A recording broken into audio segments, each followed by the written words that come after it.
BMKG Indonesia dan juga para pakar gempa dari luar negeri mengatakan Indonesia punya peluang mengalami gempa, apalagi Jawa yang memiliki 2 sesar raksasa di Jawa ini, termasuk di Jabodetabek sampai ke Cirebon, kemudian di daerah Jawa Timur termasuk Jogja, itu ada sesar yang sangat besar, ditambah beberapa sesar lainnya. Ini kalau terjadi gempa yang dahsyat diperkirakan sampai 9,5 skala Richter. Akan seperti apa nasib kita ke depan? Allahu a'lam. Kita hanya berdoa dan berharap semoga tidak, semoga tidak. Saya juga berharap demikian dan kita aminkan bersama-sama. Mari, amin ya rabbana amin. Kulali, seorang pakar gempa Australia, baru saja menyampaikan bahwa dari Selat Sunda sana, dari Pandeglang, ada potensi gempa di dataran dangkal. Dan ini yang paling dikhawatirkan, Pak. Ini bisa menimbulkan tsunami setinggi 57 meter. Tsunami ini akan mengejar sampai seluruh Banten sampai ke Jakarta. Kalau 57 dari sana sampai Jakartanya sisanya 15 meter ketinggiannya. Apapun itu, kita aminkan lagi, semoga tidak pernah terjadi. Amin. Tapi mereka bicara bukan orang-orang bodoh. Mereka adalah pakar dan ahli. Ketika mereka memperingatkan, maka layak untuk kita mengambil kesiagaan. Saya hanya sarankan pada kita, yang mampu menghentikan bencana yang sudah diprediksi perkiraannya hanyalah Allah Subhanahu wa ta'ala. Kalau begitu, ambil cara bagaimana Allah bisa mengalihkan atau menghentikan rencana bencana yang akan terjadi itu. Caranya gimana? Nabi sudah kasih tunjuk kepada kita. Pertama, lakukan taubat massal. Indonesia harus bertaubat. Dari apa bertaubat?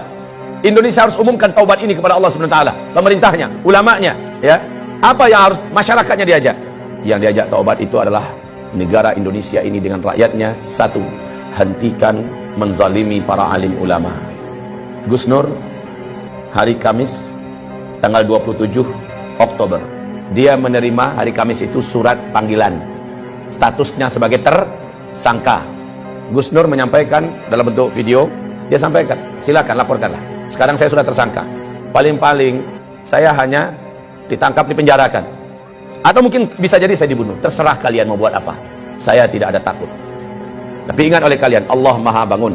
Allah Maha membalas. Allah Maha hidup. Allah pasti akan melakukan apa yang akan dilakukannya kepada kalian. Catat oleh kalian katanya. Mulai jam ini, dari detik ini juga, kalian catat semua. Kalian akan menyaksikan hal-hal yang tidak pernah kalian inginkan selama ini. Ditindaklanjuti oleh Polda Palu. Yang gempa besar besoknya, maghribnya. Jadi hanya selang 24 jam terjadi gempa besar di Palu sana. Anehnya, semua rumah bangunan gedung yang ada di sekitar rumahnya dan pesantrennya Gus Nur yang ada di Palu hancur. Tapi gedung dan rumahnya, pesantrennya Gus Nur utuh seutuh-utuhnya. Berdiri kokoh, rapi serapi-rapinya. Sebelah-sebelahnya rata. Masya Allah, Allah kasih lihat. Bahkan kantor Polda yang ada pun tenggelam oleh tsunami.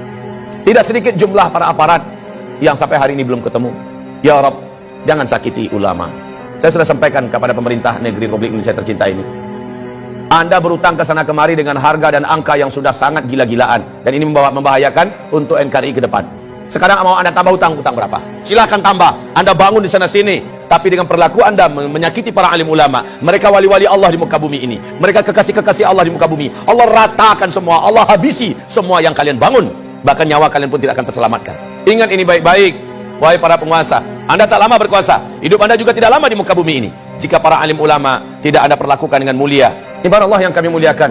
Tidak ada rezim yang ada dalam sejarah lalu menentang para pembawa-pembawa dakwah, melainkan rezim itu akan berakhir dengan tragis.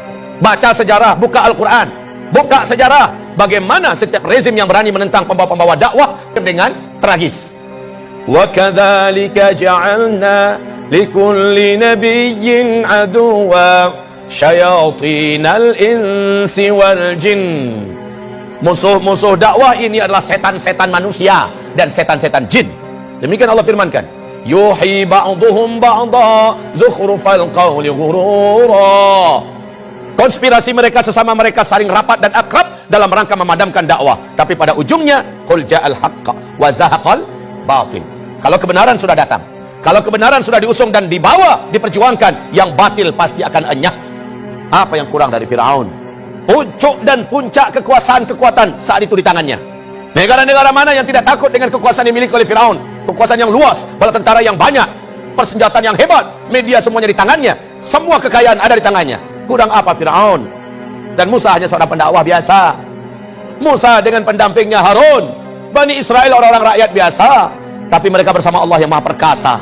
Ketika semakin zalim Firaun kepada Musa dengan fitnah yang bermacam-macam, dengan cara yang bermacam-macam untuk menghabisi Musa. Akhirnya Firaunlah yang habis. Bala tentaranya habis, lumpuh semua. Bukan sekedar lumpuh, mati semuanya. Ditenggelamkan oleh Allah dalam Laut Merah. Kisah Firaun ini terulang abad demi abad, terus terulang dan berulang. Namrus sebelumnya, Ibrahim yang disasar. Namrus habis, dihabisi bala tentaranya oleh Allah hanya dengan tentara kecilnya berupa lalat. Namrus pun sekarat mampus.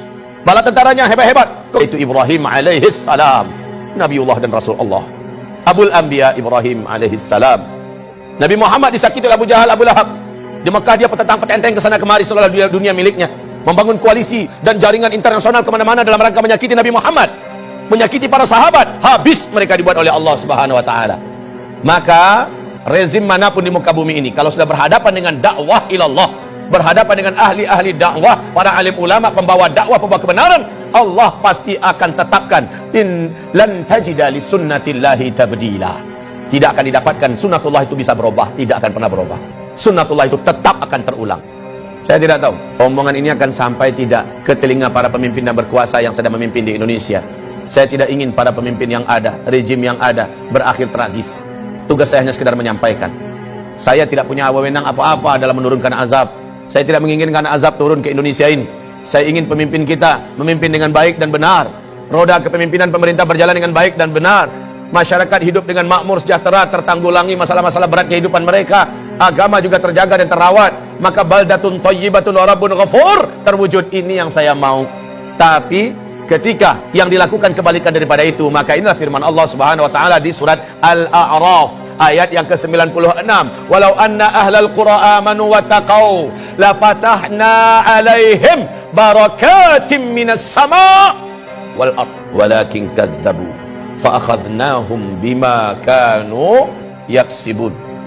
Kalaulah suatu negara, suatu bangsa, penduduknya benar imannya kepada Allah dan mereka melaksanakan perintah-perintah Allah, meninggalkan larangan-larangan Allah dan Rasulnya, la fatahna alaihim barakatim minas sama'i wal ard, pasti kami bukakan selebar-lebarnya pintu-pintu barakah dan kebaikan dari langit dan juga yang keluar dari bumi.